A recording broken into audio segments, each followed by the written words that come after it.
네, 거울 보고 제가 아닌 것 같아서 넌 누구냐 할 뻔했습니다. 네, 추석 다 잘 보내셨죠? 예, 저뿐만이 아닌 것 같습니다. 네, 오늘 또 함께 시간 말씀을 나눌 때 유인물을 나눠드렸습니다. 받으셨나요? 예, 혹시 받지 못하시는 분은 손을 들어주시면 전달해드리도록 하겠습니다. 네, 네, 앞에 네네. 네, 다 받으셨죠? 함께 보시면서 또 적으실 분은 적으시면서 또 눈으로 보실 분들은 눈으로 보시면서 함께 오늘 말씀을 나누겠습니다. 이미 죽은 자로 여기라, 이미 죽은 자로 여기라 하는 말씀으로 함께 말씀을 나눕니다. 혹시 죽음의 시계라는 시계를 들어보신 적 있습니까? 죽음의 시계. 생각만 해도 조금 무섭고 네. 섬찟한 느낌이 들지만 아마존에서는 79달러, 약 8만 원 정도에 판매하고 있는 시계라고 합니다.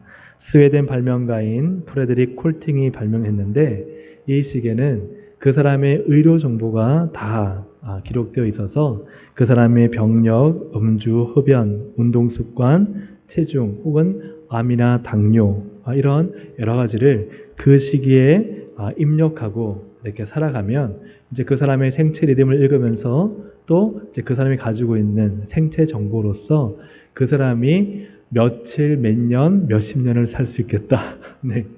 카운트다운을 해주는 시기입니다. 그래서 내가 한 5년 남았구나.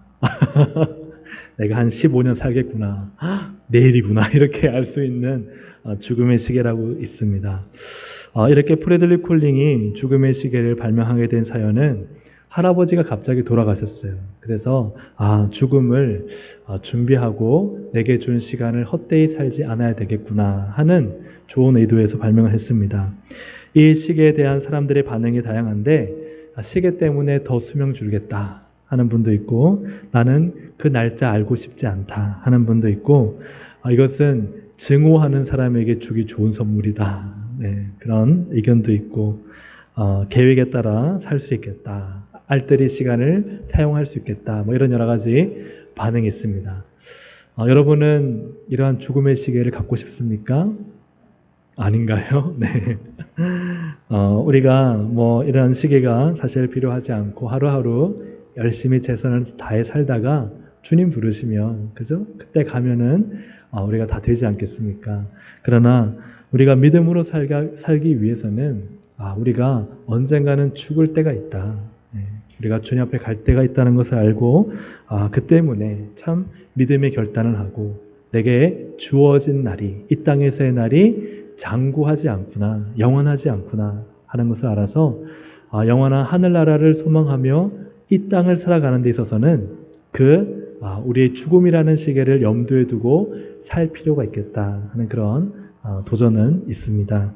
또한 함께 우리가 믿음으로 살기 위해서 또 함께 생각할 것은 내 죄에 대한 자아가 시간이 지나면 지날수록 얼마나 죽고 있는가 하는 것들도 한번 볼 필요가 있겠죠. 나의 5년 전의 나와 또 3년 전의 나와 지금의 나는 얼마만큼 죄에 대하여 죽었습니까? 또 앞으로 나는 얼마만큼 죄에 대하여 죽고 하나님에 대하여 살아있는 자가 될 것인가 하는 것이죠. 오늘 로마서 6장 11절의 말씀을 주로 함께 나눌 텐데 우리 로마서 6장 11절 말씀을 함께 읽어보겠습니다.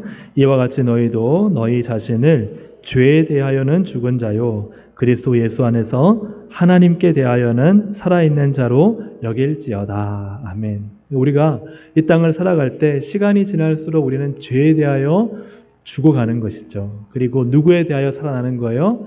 하나님께 대하여 살아나는 것입니다.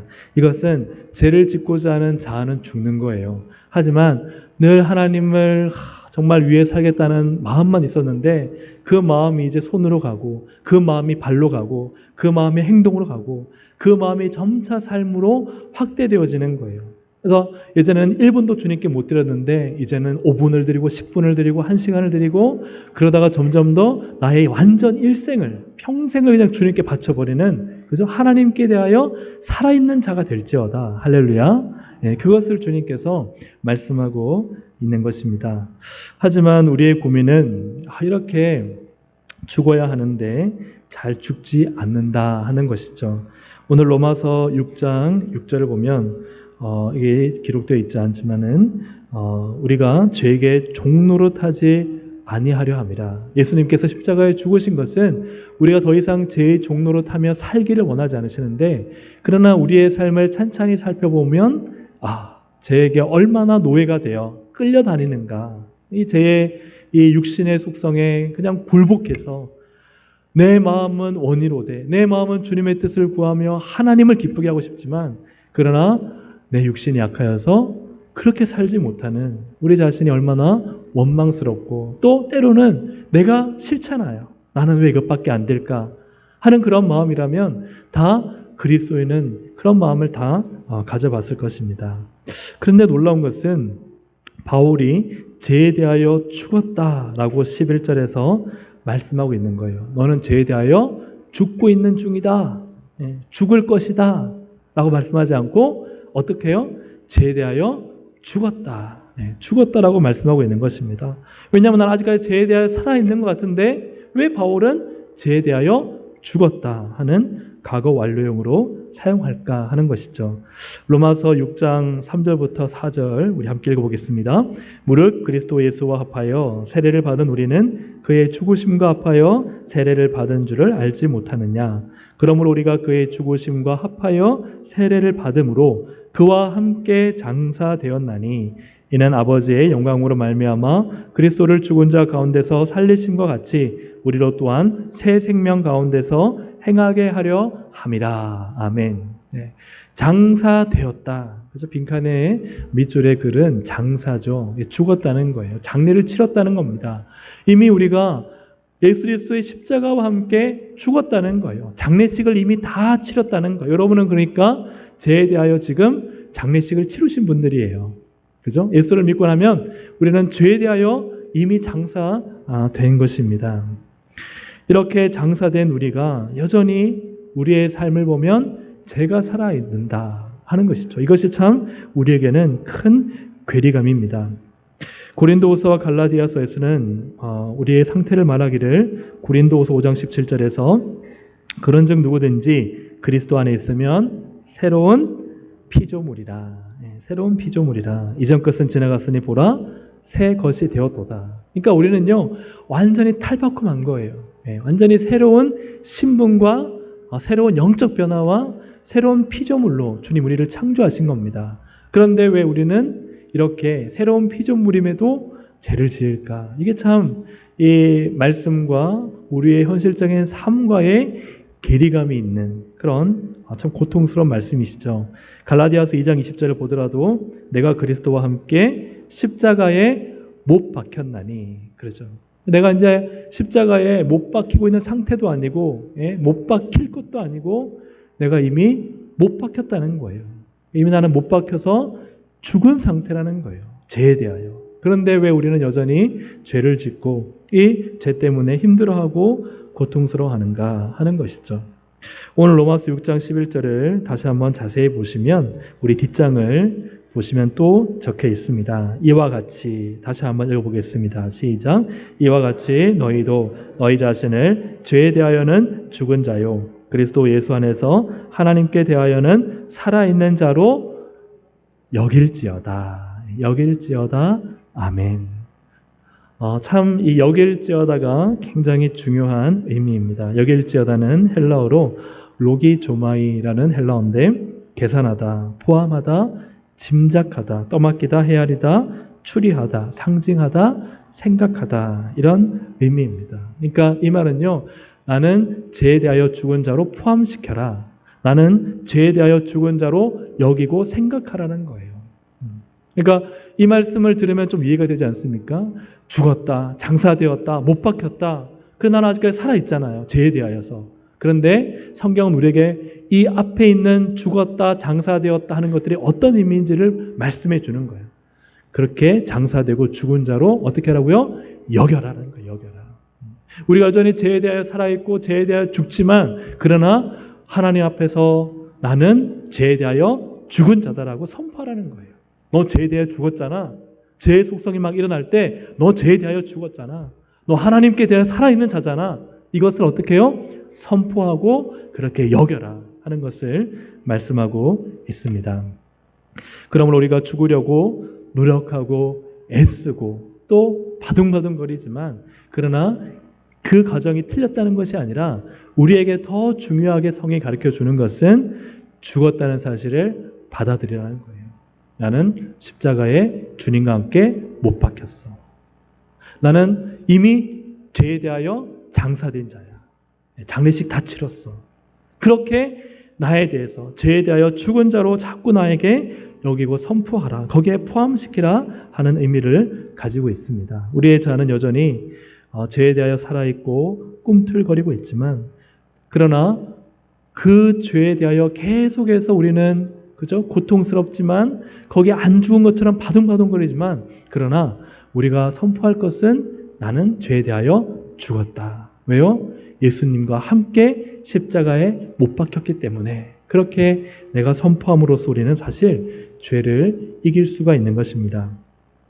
이는 동화 중에 미운 오리 새끼와 같은 것이죠. 미운 오리 새끼 우리 다 아시죠? 예, 미운 오리 새끼 오리인 줄 알았어요. 오리인 줄 알았는데 몸집도 크고 뭔가 좀 다르고 이상하게 생겼어요. 그래서 주위에 오리들이 비웃잖아요. 너가 무슨 오리냐 하고 비웃는데 사실 알고 보니까 누구예요? 백조인 거예요. 예, 날개를 쫙 펴니까 그렇게 하늘을 그 창공을 우아하고 멋있게 큰 날개로 날아다니는 참 부러워 보이던 새가 바로 자신인 거예요. 백조인 거예요. 영광스러운 날개짓을 하는 백조처럼 우리가 하나님 앞에서 죄에 대해서 나는 미운 오리 새끼처럼 참 우리가 오리들한테는 미안하지만 어쨌든 미운 오리들처럼 그렇게 나를 취급하고 나는 참 별 볼 일 없어. 나는 또 이것도 못 이겼어. 나는 또 죄에 넘어졌어.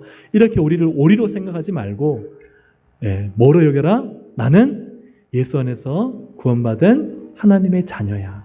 나는 죄에 대하여 죽고 하나님께 대하여 살아있는 자야. 그리고 두 날개를 펴서 하늘을 날면요. 날 수 있더라는 거예요. 내가 죄에 대해 무능하고 참 죄에 대해서 짓밟혀서 뭔가 일어설 수 없는 것 같다는 생각을 마귀가 집어주면서 막 우리를 꽉꽉 누를 때요. 아니야. 나는 죄에 대하여 죽었어. 나는 하나님에 대하여 살았어. 내가 두 날개를 펴고 날아오르면 주님이 내 손을 붙잡아서 날게 하실 거야. 다시 나는 승리할 수 있고 다시 나는 날 수 있고 다시 나는 하나님의 영광을 드러낼 수 있어. 그렇게 우리를 여기며 살라는 거예요. 할렐루야. 그 말씀을 오늘 이렇게 우리 가운데 하고 있는 것입니다. 이미 죽은 자를 여기며 사는 것에 대해서 좀 더 구체적으로 나누면 이미 죽은 자를 여기며 사는 것은요. 첫 번째로 예수님의 승리를 믿고 사는 거예요. 예수님의 승리. 죄에 대하여는 죽었지만 예수님과 함께 살고 함께 승리했다는 것을 믿음으로 선포하며 사는 거예요. 나는 죄에 대하여 죽고 예수님은 승리하셨기 때문에 나도 승리할 것이다. 오늘 전체 본문에서는요. 우리가 죽고 예수님 안에서 다시 부활할 소망, 이 소망을 계속 말씀하고 있습니다. 부활이 승리잖아요. 그러니까 우리가 이 땅에서 나는 참 왜 이럴까? 나는 참 이렇게 넘어질까? 하지만 그러나 예수 안에서 나는 다시금 승리한다. 부활한다. 이 믿음을 가지고 살라 하는 것이죠. 죄에 대하여서는 자기를 부정하되 그러나 나를 이기게 하시는 예수 그리스도가 있고 그 예수님이 나의 능력과 권능과 힘과 승리가 되신다는 것을 믿음으로 선포하며 살라는 거예요. 그래서 제가 죄에 대하여 죽었다는 게요. 내가 내 힘과 노력으로 죽은 게 아니잖아요. 예수로 말미암아 우리가 죽을 수 있는 것이고 내가 하나님께 대하여 사는 것도요. 내가 내 힘으로 살아날 수 있는 게 아니잖아요. 예수님이 있기 때문에 또 예수님이 성령님을 통해 나를 도와주시기 때문에 우리가 하나님께 대하여 살아있는 자가 되는 것입니다. 허더슨 테일러라는 중국 선교사, 유명한 선교사는 1869년에 좌절과 낙심으로 큰 쓰러짐이 있었습니다. 몸도 지치고 마음도 지치고 하나님을 기쁘시게 하지 못한다 하는 그런 마음이 들었어요. 이러한 자책감과 죄책감 때문에 자신을 보니까 내가 선교사로 왔지만 나는 참 제대로 하지 못한다. 이런 절망감에 빠졌습니다. 한순간도 예수님으로부터 시선을 떼지 않아야 되겠다 하고 노력을 했지만 그럴수록 더 예민해지고 화가 나고 거칠어졌다고 합니다. 기도와 금식과 말씀과 묵상의 시간을 더욱 가졌지만 아무 소용이 없었다는 거예요. 그때 친구인 메카시라는 선교사로부터 편지가 왔어요. 근데 그 편지에는 하나님께서 이 메카시 선교사님을 통해서 주신 메시지겠죠. 이렇게 적혀 있었어요. 어떻게 믿음을 강하게 할 수 있을까? 여러분, 어떻게 믿음을 강하게 할 수 있을까요? 어떻게 믿음을 강하게? 우리는 생각할 때 기도 많이 하면, 또 금식하면, 그래서 부르짖으면, 그래서 말씀을 많이 읽으면 이렇게 생각합니다. 물론 그것이 틀린 것은 아닙니다. 하지만 더 본질적인 것은 이렇게 이야기합니다. 그것은 믿음을 구하려고 애쓰는 것이 아니라네. 그저 신실하신 분 예수님을 의지하는 것이라네. 그 편지를 읽으면서 요한복음 15장 5절, 여기에 적혀 있는 15장 5절입니다. 나는 포도나무요 너희는 가지라. 그가 내 안에 내가 그 안에 거하면 사람이 열매를 많이 맺나니 나를 떠나서는 너희가 아무것도 할 수 없음이라. 아멘. 그러니까 예수님을 떠나서는요 아무것도 할 수 있어요, 없어요? 없다는 거예요. 그게 사실 가장 본질이라는 거예요. 그래서 예수 안에서 성경 읽고 예수 안에서 그죠? 기도하고 예수님과 함께 동행하면서 할 때 그때 예수님의 승리가 내 승리가 되는 거예요. 그래서 허든 테일러가 그 편지를 읽고 이 말씀을 들으면서 내가 결코 예수님 떠나면 안 되는구나. 예수님도 나를 결코 떠나지 않으시는구나. 그걸 깨닫고 다시금 일어서서 예수와 함께 있으니 힘이 생기고 승리하여서 중국 선교의 아버지라고 하는 아주 중국 선교의 큰 사명을 감당하는 선교의 사역을 하게 됐습니다. 여러분, 우리를 붙잡고 승리하게 하시는 분은 오직 예수 그리스도인 줄로 믿습니다. 오직 예수 그리스도, 그분이 승리하셨기 때문에 우리도 승리할 수 있는 거예요. 그래서 이미 죽은 자로 여기라, 이미 산 자로 여기라 하는 것은요, 그래, 예수님이 죄에 대하여 죽으셨고 예수님이 또 부활하셔서 사셨기 때문에, 승리하셨기 때문에 나도 그렇게 될 거야. 할렐루야. 아멘. 그 믿음으로 살라 하는 것입니다. 우리 옆에 있는 분들한테 예수 믿음으로 승리합시다. 한번 축복하시겠습니다. 네, 예수 믿음으로 우리는 오직 예수 믿음으로 승리할 수 있습니다. 아멘. 이미 죽은 자로 여기며 사는 것은 또 무엇인가? 하나님의 방법을 믿는 것입니다. 두 번째로 하나님의 방법을 믿는 거예요. 하나님의 방법을 믿는 것이 죽은 자로 여기며 사는 거예요. 즉, 내 방법은 죽었다 하는 걸 선포하고 하나님 방법이면 된다라고 선포하는 것이 죽은 자로 여기며 사는 것입니다. 우리의 방법과 경험과 지식에 대하여 죽은 자가 되어야 됩니다. 내가 뭔가를 하고 애쓰고 노력하지만요, 그게 내 방법이면은 되지 않습니다. 하지만 하나님의 방법이면 됩니다.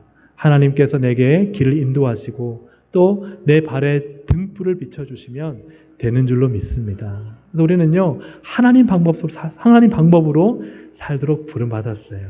근데 자꾸요, 누구 방법이 좋아 보여요? 내 방법이 좋아 보여요. 내 방법이 달콤하고 내 방법이 빨라요. 하나님은 굉장히 시속 한 10km 달리시는 분 같고 우리는 빨리 100km 달려야 되는데 하나님은 얼마나 천천히 응답을 주시는지 그 방법 기다리다가는 속 터져 죽을 것 같아요. 그런데 지혜로운 사람은 기도하면서 기다리는 사람이 지혜로운 사람인 줄로 믿습니다. 사울이 못 기다렸잖아요. 사울이 못 기다리니까 결국은 사무엘 오기 전에 번제드리다가, 그죠? 그래서 조금만 기다리면 되는데 참 우리가요, 하나님 앞에 조금만 기다리고 주의 방법을 계속해서 묻고 확인해서 가면은 우리 인생 실패할 염려가 없고 하나님께서 더 좋은 길을 예비하셨는데 늘 내가 실수하고 늘 내가 잘못 선택해서 실패하잖아요. 그리고 나서 실패한 다음에 누구 탓해요? 저보다 전부 다 안 하신 것처럼 그렇게 이렇게 시치미를 뚝 떼시는데 다 누구 탓해요? 하나님 탓하잖아요. 그래서 아니면 또 옆에 있는 누구 때문에 그렇게 생각하잖아요. 사실은 누가 결정했어요? 내가 조급해서, 내가 조금 더 기도하고, 내가 끝까지 기도하고, 내가 그거 말씀대로 하나님 하지 말라고 해서 안 하면 되는데, 그죠? 내가 그거 급하고, 내가 그게 인간이 보기에 좋아서 선택한 그 길이 결국은 좋아 보이지만, 그죠? 이 아브라함의 조카, 그죠, 롯이, 롯이 보니까 이 소할 땅, 소돔과 고모라 땅이 너무 좋아 보이잖아요. 그 좋아 보이는 것 쫓아가는데 결국 거기가 망하는 곳이 되잖아요. 그러니까 우리가 인생을 살면서 선택을 하면서 하나님 보시기에 좋은 것, 그거 기다리고 비록 척박하고 좀 무리 없더라도 그렇게 힘든 곳이라고 예견되어진다 할지라도 여러분 거기를 선택하시기를 주님의 이름으로 축복합니다. 그게 하나님의 은혜와 복이 있는 자리예요. 그래서 아브라함이 그 좋은 땅 조부를 한 다음에 보니까 자기가 있는 땅은요, 풀도 잘 없고 물도 잘 안 흐르는 땅이에요. 그런데 하나님이 나타나시잖아요. 야, 너 봐라. 다 네 땅이다. 이 땅에서 내가 너를 번성하게 하고 잘 되게 할 것이다. 할렐루야. 아멘. 우리는 큰 도시 문명 속에서 잘 되고 성공하고 뭐 인생의 큰, 그죠? 뭔가 번영을 누릴 것 같지만 그러나 척박한 인생의 땅에서 사실은 하나님의 은혜와 기적을 볼 때가 더 많다는 거예요. 더 많다는 거예요. 여러분, 우리가 물론 그 땅에서 하나님이 하실 일들을 부정한 건 아닙니다. 하지만 어떤 도시냐 농촌냐를 떠나가지고 지리적인 걸 떠나가지고 내가 있는 곳이 비록 광야 같을지라도 그죠? 비록 걸림돌이 많은 곳이라 할지라도 그곳에서 하나님이 하시면 된다는 거예요. 할렐루야. 아멘. 그곳을 찾아가는 것이 우리가 선택하고 가야 될 길입니다. 목회를 하시던 어떤 목사님이 근거 없는 소문에 휘말렸어요. 말도 안 되는 소문인데 참 말도 안 되는 소문도요. 진짜처럼 말하고 진짜처럼 믿고 또 그게 재생산되고 확대돼서 처음에 했던 얘기보다 더 커지게 되잖아요. 그죠? 그런 소문을 이렇게 목사님이 당하게 됐습니다. 그 집사님을, 즉 소문을 퍼뜨린 그 집사님을 좀 찾아가서 아니 집사님 왜 그런 헛된 소문, 거짓말을 얘기했냐고 막 말하고 싶지만 말할 수도 없고 또 이렇게 터지는 이 분통 터지는 속을 어떻게 감당도 못하겠고 그러면서 마음속에 예전에 이렇게 목회하셨던 분들의 그런 경험담을 통해 마음에 한 가지 생각을 했습니다. 그래, 내가 지금 죽고 기도할 때다 하고 하나님께 엎드렸어요. 이 목사님이 하나님 앞에서 하나님 저를 죽여주세요. 저를 죽여주세요. 그렇게 계속해서 기도할 때 10번째 하나님 저를 죽여주세요 하고 기도할 때 그때 진짜 내가 죽는 경험을 했습니다. 내 자아가 죽는 참 너무너무 힘들고 숨을 쉬기 힘들 정도로 고통스러운 마음이었는데 마음이 그냥 죽어버린 거예요. 차분해지고 그냥 하나님이 주시는 평안으로 가득 차게 되는 거예요. 그러면서 그동안 섭섭했던 마음, 그 미웠던 집사님, 그죠? 그 미웠던 마음이 싹 사라지는 거예요. 참 신기하죠. 누가 그렇게 하라고 해서 되는 것도 아니고 내가 의지적으로 노력한다고 되는 것도 아니고 하나님이 마음 주시면요. 순식간에 마음이 바뀌어지더라고요. 그래서 그런 은혜를 경험하고 좀 마음이 평온해지자 하나님 마음을 구했습니다. 하나님 마음 알게 해주세요. 그러니까요. 막 어깨가 들썩이면서 막 통곡이 나오면서 막 눈물 콧물 다 흘리면서 굉장히 마음이 찢어지게 아픈 거예요. 하나님 왜 이렇게 제가 울고 마음이 찢어지게 아픕니까? 하니까 하나님이 하시는 말씀이 네가 내 마음 알게 해달라고 기도하지 않았냐 하는 거예요. 그러니까 하나님 마음을 알게 되니까 막 가슴을 찢으면서 그래서 왜 그렇게 가슴이 아프고 눈물이 날까 생각하니까 그렇게 헛된 소문을 퍼뜨리는 그 집사님이 안 돼 보여서 그전에는 미웠는데 이전에는 참 하나님이 보실 때는 참 안 됐고 긍휼하고 그죠? 안타까운 마음으로 하나님이 보고 계시더라 하는 것이죠. 그래서 그 마음의 분노가 사라지고 오히려 그 집사님을 위해서 기도하고 그리고 그 헛된 소문을 이렇게 확대하는 이 모든 상황들을 위해서 하나님께 다 올려드릴게 하나님이 다 잘 해결해 주셨더라 하는 것이죠. 사랑하는 여러분, 우리가 육신의 방법은 미워하는 사람 여러분 떡 하나 어떻게 해요? 왜 더 줄까요? 혹시 아세요? 채하라고 더 준대요. 맞나요? 네. 뭐 어떤 의미인지 모르겠습니다. 하지만, 네, 어쨌든 그 속담에 당연히 여러 가지 의미가 있겠지만, 우리가 미워하는 사람은요, 인간적인 방법으로 하면은 또 하나 더 줘서 체하게 만들고, 다리라도 걸어가지고 넘어뜨리게 만들고, 그죠? 얄밉잖아요. 화나잖아요. 그런, 마음이 있지만, 그러나 우리가 하나님의 방법을 찾고 구하고, 하나님께서는 무엇을 하길 원하십니까? 어떻게 하길 원하십니까? 기도하고, 하나님 방법대로 하면, 하나님이 더 좋은 것으로 채우시고, 또 다 잃어버렸던 상실되었던 것들을 회복시킬 줄로 믿습니다. 그래서 데살로니가전서 5장 24절 말씀에 너희를 부르시는 이는 미쁘시니 그가 또한 이루시리라. 누가 이루신다고요? 하나님이. 우리가 미쁘신 하나님이 우리를 이루어 가실 수 있도록 그렇게 기도하고 쓰임 받으시기를 주님의 이름으로 축복합니다. 그래서 우리 그런 찬양도 있잖아요. 주여 우린 연약합니다. 그죠? 그리고 주님이 완전합니다. 주는 완전합니다. 하는 그 찬양의 고백처럼 우리는 부족하고 연약하지만 누가 완전하세요? 하나님이 완전하시니까 내 방법은 죽고 하나님 방법대로 하옵소서. 그렇게 해서 주님이 일하실 수 있도록 내어드리는 그 신앙이 참 잘하는 신앙이다. 그래서 여러분들 직장에 출근하시거나 아니면 어떤 사업을 하시거나 아니면 공부 자리에 앉으면요, 이런 기도를 하면 좋을 것 같아요. 주님, 저는 이 사업에 대해, 이 직장에 대해, 이 공부에 대해 죽었습니다. 네.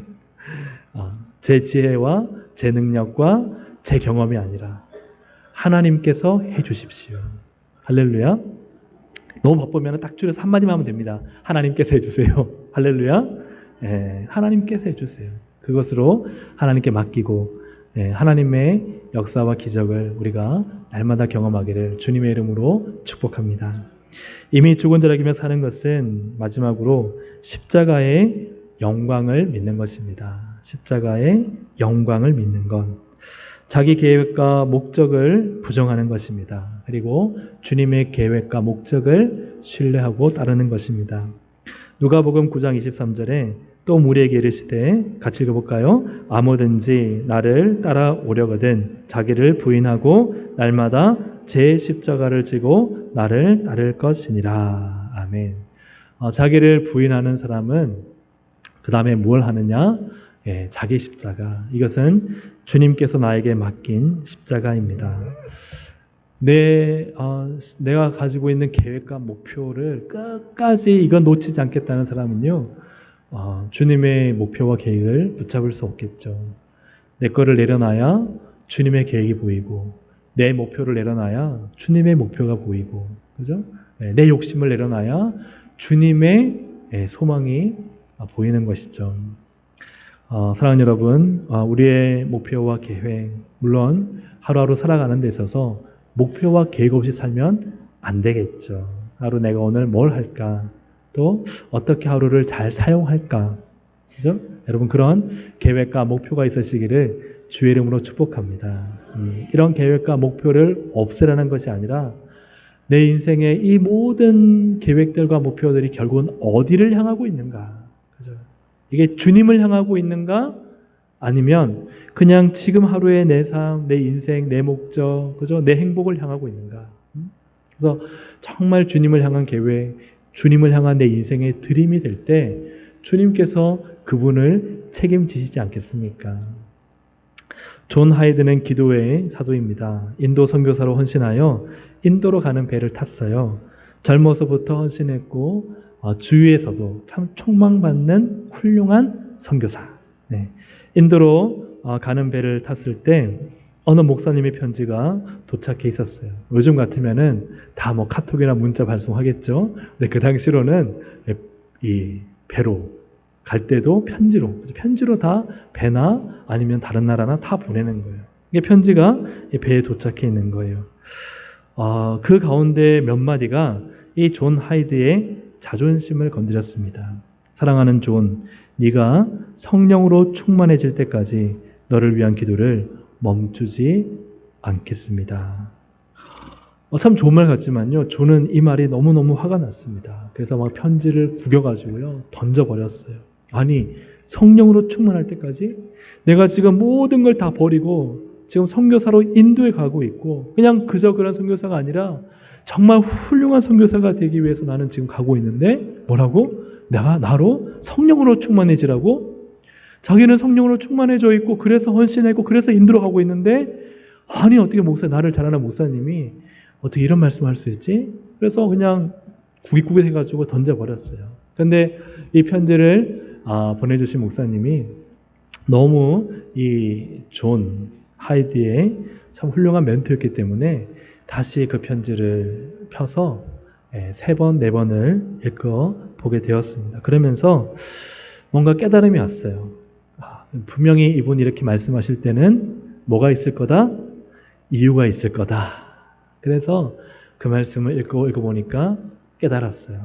내가 성령의 충만함이 필요하구나. 그래서 그 자리에서 엎드려서 하나님께 기도했어요. 하나님, 제게 성령의 충만을 주옵소서. 이 배가 목적지 인도의 항구에 닿기 전까지 하나님 저를 성령 충만하게 해주십시오 하고 계속해서 기도할 때 항구에 닿기 전에 놀라운 성령의 불이 임했습니다. 놀라운 성령의 불이 임했어요. 그래서 하나님 앞에서 참 성령 충만으로 이렇게 감당하게 되는데 그때 했던 기도 가운데 이런 기도가 있었어요. 하나님, 제가 정말 이기적인 야망과 내 안의 밑바닥에 훌륭한 선교사가 되겠다는 이 욕망이 꿈틀거리고 있는 것을 발견했습니다. 주님, 이제 이거 내려놓습니다. 제가 진짜 인도 시골에 들어가서 무명의 선교사로 진짜 이름도 없는 선교사로 남을지라도 하나님 저에게 성령 충만을 주셔서 주님이 원하시는 곳에 사용해 주십시오. 할 때 성령의 충만한 은혜로 그렇게 하나님께서 귀하게 사용하신 것이죠. 어떻게 본다면 최고의 선교사가 되겠다는 것은 누구의 욕망입니까? 자기의 욕망. 최고의 훌륭한 선교사가 되겠다는 것은 그죠? 누구의 계획이에요? 자기의 계획, 나의 계획이에요. 그러나 무명의 선교사가 되더라도 그죠? 목회로 치면 단 한 명을 두고 하는 목회를 할지라도 하나님 기뻐하시는 곳에서 하겠습니다 하는 것은 누구의 계획이에요? 하나님의 계획, 하나님의 소원이죠. 그러니 하나님의 소원, 하나님의 마음을 따르니까 하나님이 그에게 성령 충만을 주셔서 하나님께서 참 귀하게 사용하신다. 그래서 우리가 주님의 일을 할 때요, 정말 주님이 기뻐하시는 일을, 그죠? 주님의 계획을, 주님의 목표를 이루어가는 것이 중요할 줄로 믿습니다. 할렐루야, 아멘. 제가 지난 금요일 날 그런 말씀을 전했습니다. 직장에 가서요, 회사에 가서 밤새도록 열심히 일을 합니다. 야근을 해요. 진짜 밤새도록 야근해서 계획을 만들고 프랜차이즈 인터넷을 만들었는데 딱 다음날 상사나 사장이 보여줬는데 상사나 사장이 또 내가 시키지도 않은 또 우리 회사에 전혀 필요 없는 일을 왜 했냐? 그러면 그 밤의 수고가 의미가 있어요? 없어요? 없죠. 그렇죠? 없죠. 지금 회사가 필요한 것은 이것이고 사장이 지금 우리 회사가 가야 될 방향은 이것인데 그 목표와 전혀 필요 없는 다른 일을 하고 있는 직원이 필요할까요? 필요하지 않을까요? 필요하지 않죠. 사랑하는 여러분, 우리가 세상에 살 때도 마찬가지겠지만 하나님의 일을 하는 우리도 마찬가지라고 생각합니다. 날마다 하나님 뭘 원하세요? 제가 어떻게 살면 하나님의 기쁨이 될까요? 어떻게 하면 하나님의 영광이 될까요? 그걸 하루하루 물어보고 살고, 그래서 오늘 말씀 빌립보 3장 14절 무엇을 향하여 살아야 될까요? 표대를 향하여. 표대를 향하여. 향방 없는 자가 아니라 분명한 표대, 목표를 정해주고 표대를 향하여 그리스도 예수 안에서 하나님이 위에서 부르신 부름의 상을 위하여 달려가노라. 상 받을 자는요, 막 상을 향해 달려가는 거예요. 왜요? 금메달 따야 되니까. 그죠? 근데 인생을 사는데, 그죠? 주님이 주실 상급도 바라보지 않고, 그저 이 땅에 썩어져서 없어질 만한 재물들을 바라보고, 명예와 세상 지위를 바라보고 살아간다면, 그것이 정말 어리석은 자가 아니겠습니까? 그런 성도 아니겠습니까? 우리가 하늘의 영광, 하늘의 상급 바라보며, 오늘 하루, 또 내일 하루, 믿음으로 하루하루를 살아 상 받는 우리 모든 동성 가족들 되시기를 주님의 이름으로 축복합니다. 예, 옆에 있는 분들한테 한번 이렇게 물어보십시다. 아, 상이 얼마요? 이렇게 한번. 하늘의 상이 얼마요? 네. 한 500만 원? 어떤 분 한 5억? 어떠실 것 같습니까? 오늘 우리는 세상 명예와 영광을 쫓아가지 않고 하나님이 주실 상을 바라보며 십자가의 영광을 바라보며 우리는 살아가야 할 줄로 믿습니다. 그래서 이미 죽은 자를 여길지어다 세상에 대해서 죽는 거예요. 세상에서 경제활동 하지 말라는 게 아닙니다. 세상에서 이혼을 추구하지 말란 말이 아닙니다. 세상에서 진급시험에 떨어지란 말이 아닙니다. 우리가 세상에서의 삶을 살되 그러나 우리의 영광은 세상에 있지 않고 어디에 있다? 하늘에 있다. 그래서 십자가를 지고 하루하루 하늘 영광 바라보며 살아가는 것이 우리다 하는 것이죠. 말씀을 정리합니다. 죽은 자를 여기라 하는 것은 이미 죽었다고 선포하라. 뭐에 대해 죽었어요? 나는 죄에 대하여 죽었다. 그죠? 나는 실패에 대하여 죽었다. 나는 예수 그리스도로 승리했다. 나는 내 방법에 대하여 죽었다. 나는 하나님의 방법으로 승리할 수 있다. 나는 또한 이 세상에 대하여 죽었다. 나는 십자가의 영광으로 큰 상을 받을 것이다.